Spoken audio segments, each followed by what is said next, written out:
hardcore conservatives have once again trampled the rights of women, gays, and transgender folks, this time in South Carolina. What's more, those Republicans are now forcing college students to study the Constitution, the Declaration of Independence, and the Federalist Papers. I'm PJTV's Scott Ott, joined now by Bill Whittle and Stephen Green. Well, men, after news broke that college students had to read about homosexual acts in some required reading and were actually preparing to stage a satirical production called How to Become a Lesbian in 10 Days, Republican politicians cut $17,000 in funding for the University of South Carolina upstate. And the school closed its Center for Women and Gender Studies. Here's some student reaction. We had no warning. There was no signs this was coming. It was just bam, it's going to be closed. We take that as a sign that the politicians' bullying techniques are working, and the school that we thought supported us doesn't support us. Now, that relatively small amount of money was reallocated to comply with a 90-year-old law which requires state schools to teach a year's worth of courses on the nation's founding documents. No women professors were fired, and no gender studies courses canceled. But the local paper, as it happens to be owned by billionaire Warren Buffett, called the move, quote, a chilling act of retribution. Stephen Green, doesn't your heart go out to those students? No. You know, you go to school, you go to college to earn a degree that's supposed to teach you a trade or a skill, something marketable, carrying you forward. And if you want to know why college costs too much and teaches too little, it's because it's full of this, I want to say a really bad word, and I'm not going to. It is full of this stuff that is absolutely useless. You want to broaden yourself, you want to explore your sexuality, you want to do whatever you want? Great. Go ahead, do that. I'm a live and let live guy. But don't expect it to be paid for out of the public funds that nobody has enough of when there are real subjects requiring teaching. And you know what? If you're not going to teach our founding documents, so this is where you draw the line. Let's get one thing really clear. You don't like this country, you're not a patriot, and you have no business, absolutely no business in a public institution like this. Well, by the way, the How to Become a Lesbian in 10 Days show got canceled before opening night.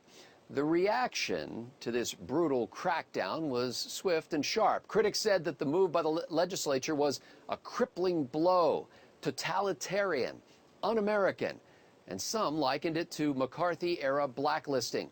One alumnus actually wrote this: as an alumni, a non-traditional student, and a straight, white, older man, I can't say enough about how my participation in WGS, that's Women and Gender Studies courses, and the Center changed my life for the better.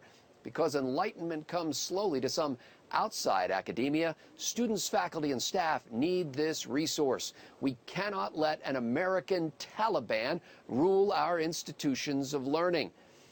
Now, Bill Whittle, he's a pretty good writer for an alumni, are he not? Tell me what you think of his trenchant analogy, likening the state legislature to the Taliban. Well, as a traditional, non-traditional student, straight white male, I'm very happy that you late in life made the discoveries that most people probably make in college when they're in their teens and 20s. But you know what? That's really your business. I'm with Steve on this one. It's fantastic, marvelous. You don't deserve a faculty area. You don't deserve a special center for any of this stuff. It's not academia. It's just not. I think this is the greatest story I've heard in a long time, and I think the main salient point here is just this. Whenever the left has anything go their way, if they upset a law, if they overturn the will of the people, as they did in California, so the people of California changed the Constitution, and then they overturned that as well. Whenever they do this kind of strong-arm thing, whenever they get guys fired from Mozilla or force them to go to re-education camps because people disagree with their point of view, well, that's America in all its glory. That's all of us working together to forge a new future of red, white, and blue awesomeness. But if anybody pushes back in any way, and there's the slightest step back in the other direction, it's the Taliban, it's McCarthyism, it's all these other things. It's not the Taliban. The Taliban are the people that want to put people into burqas and lock them behind a door and never let them out. but why quibble over these minor details?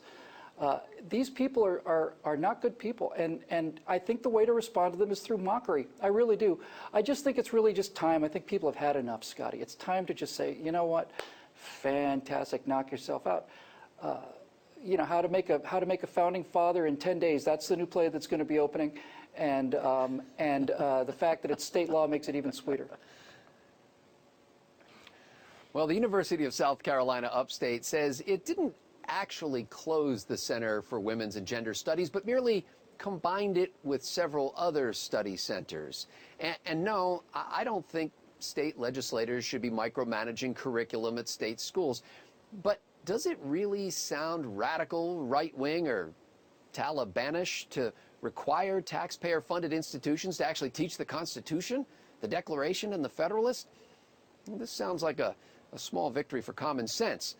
But before you go all Gouverneur Morris and James Madison on me, keep in mind that the professors who teach these topics work for the same school that ran the Gender Studies Center.